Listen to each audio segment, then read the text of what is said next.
नमस्कार दोस्तों, श्री गणेशाय नमः।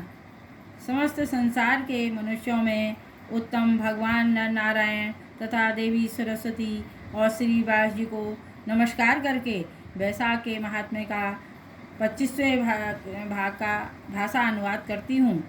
श्रुतिजीव जी कहते हैं कि हे राजन, वैशाख शुक्ला की अंतिम 3 तिथियाँ त्रयोदशी, चतुर्दशी और पूर्णिमासी बहुत ही शुभ फल देने वाली हैं। तीनों तिथियाँ पुष्पकारिणी कहलाती हैं। जो यदि वैशाख में महीना भर तक स्नान न कर सके तो इन 3 दिन तक स्नान करने से पूर्ण फल मिलता है। त्रयोदशी की संपूर्ण देवता इकट्ठा होकर जीवों को पवित्र करते हैं। पूर्णमासी के दिन संपूर्ण तीर्थ विष्णु भगवान के संग इकट्ठे होते हैं। चतुर्दशी के दिन यज्ञ सहित सब देवता उन्हें पवित्र करते हैं। कोई कैसा भी पापी, चाहे ब्रह्मघाती या मद्यपान करता हो, ये सबको पवित्र कर देते हैं। प्राचीन समय में एकादशी के दिन भगवान ने अमृत उत्पन्न किया था। द्वादशी के दिन उनकी रक्षा की। त्रयोदशी के दिन देवताओं को अमृत पिलाया। चतुर्दशी के दिन दैत्यों का नाश किया। पूर्णमासी के दिन देवताओं ने राज्य प्राप्ति किया। इसी कारण देवताओं ने प्रसन्न चित्त से इन तीनों तिथियों को वरदान दिया। वैशाख मास की यह तीनों तिथियां अति शुभ, पुत्र पौत्रादि देने वाली तथा पापों का नाश करने वाली हैं। जो सारे वैशाख मास में स्नान नहीं कर सका, वह इन 3 तिथियों में स्नान करके पूर्ण फल प्राप्त कर सकता है। जो इन तीनों दिनों में भी स्नान नहीं करते, वे चांडाल योनि को प्राप्त होकर घोरक नरक में जाते हैं। जो इन 3 तिथियों में गर्म जल से स्नान करते हैं, वे 14 मन्वंतर तक रौख नरक को प्राप्त करते हैं। जो अपने पितर और देवताओं के निमित्त दही और अन्नदान नहीं करते हैं, वह प्रलय काल तक पिशाच योनि में पड़ते हैं। जो वैशाख मास में नियम पूर्वक कर्तव्य कर्मों से में लगे रहते हैं, वह विष्णु की सायुज्य मुक्ति को प्राप्त होते हैं।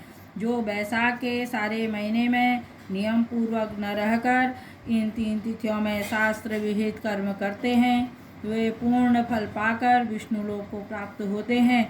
जो मनुष्य देवता, पितर और गुरु और विष्णु भगवान के निमित्त स्नान आदि दान आदि नहीं करते हैं, वह इनको श्राप देते हैं। वे मनुष्य संतानहीन, आयुहीन और दुखी हो, ऐसा श्राप देकर वह अपने धाम को चले जाते हैं। यह तीनों तिथियां पुष्पकारिणी कहलाती हैं और ये अत्यंत पवित्र, पापों का नाश करने वाली तथा पुत्र पौत्रों को बढ़ाने वाली है। जो स्त्री पूर्णिमा को ब्राह्मण को खीर और मालपुआ का भोजन कराती है, उसके कीर्तिमान पुत्र उत्पन्न होता है। जो इन ही 3 तिथियों में दिनों में गीता का पाठ करता है, उसको प्रतिदिन अश्वमेध यज्ञ का फल मिलता है। और जो कोई विष्णु सहस्त्र नाम का पाठ करता है, उसका फल तीनों लोकों में कोई नहीं कह सकता। पूर्णिमासी के दिन जो सहस्त्र नाम के पाठ से एक एक नाम का भगवान को दूध से स्नान करवाए, तो उसके सब पाप नाश हो जाते हैं और वह विष्णु लोक को जाता है। जो सभी उत्तम पदार्थों में भगवान का पूजन करे, तो उसके पुण्य कल्पांत तक भी क्षीण नहीं होते हैं। जो कोई वैशाख मास में न स्नान करता है और न दान करता है, वह ब्रह्मघाती, पितृघाती तथा गुरु का नाश करने वाला होता है। जो कोई गीता का एक श्लोक या एक पद भी पढ़ता है, वह ब्रह्मत्व को प्राप्त होता है तथा इन 3 दिनों में श्रीमद् भगवद गीता की कथा सुनने वाला भी पापों में लिप्त नहीं होता है। जैसे कमल के पत्रों पर जल नहीं ठहरता है, इन 3 दिनों में भगवान पूजा, स्नान, दानादि करने से कितने ही मनुष्य, देवता और सिद्ध और ब्रह्मत्व को प्राप्त हो गए हैं। या तो प्रयागराज में मरने से मोक्ष मिलती है, या वैशाख में नियम पूर्वक स्नान करने से। वैशाख की पूर्णमासी को स्नान करके नीले रंग का सांड छोड़ने से सब बंधनों से छूटकर धर्म, अर्थ, काम और मोक्ष प्राप्त होती हैं। जो दरिद्र ब्राह्मण को गोदान करता है, वह काल मृत्यु से छूटकर परलोक में परम पद को प्राप्त होता है। और जो वैशाख मास को बिना स्नान दान बचा देता है, वह 100 जन्म तक कुत्ते की योनि में पड़कर विष्ठा का कीड़ा बनता है। एक बार तीनों भुवनों में 3.5 करोड़ तीर्थ भगवान से प्रार्थना करने लगे कि पापी मनुष्य में स्नान करके सब पापों को हम में छोड़ जाते हैं, ये पाप हमसे कैसे दूर होंगे। भगवान कहने लगे कि वैशाख मास में मेष की संक्रांति शुक्ल पक्ष की अंतिम तिथियां मुझको अति प्रिय हैं। इसमें जो स्नान करते हैं वह अपने पापों को छोड़कर निर्मल हो जाते हैं, परंतु जो स्नान नहीं करते हैं उनमें आकर वह सब पाप ठहर जाते हैं। इस प्रकार स्नान न करने वाले तीर्थों के श्राप से अधिक पापी हो जाते हैं। जो इन कर्मों को नहीं करता है वह 14 मनंतर तक नरकवास करता है। इस प्रकार वह संपूर्ण वैशाख का महात्म्य महाबुद्धिमान श्रुति कीर्ति के आगे कहा हुआ जैसा सुना या देखा है, वर्णन किया गया है, इसको पूरी रीति से भी ब्रह्म भी वर्णन नहीं कर सकते। पहले शिवजी ने कैलाश पर्वत पर पार्वती जी को कथा सुनाई तो 100 वर्ष में भी पूरी नहीं हुई। श्री विष्णु भगवान जगन्नाथ श्री नारायण के बिना इस कथा को कौन कह सकता है।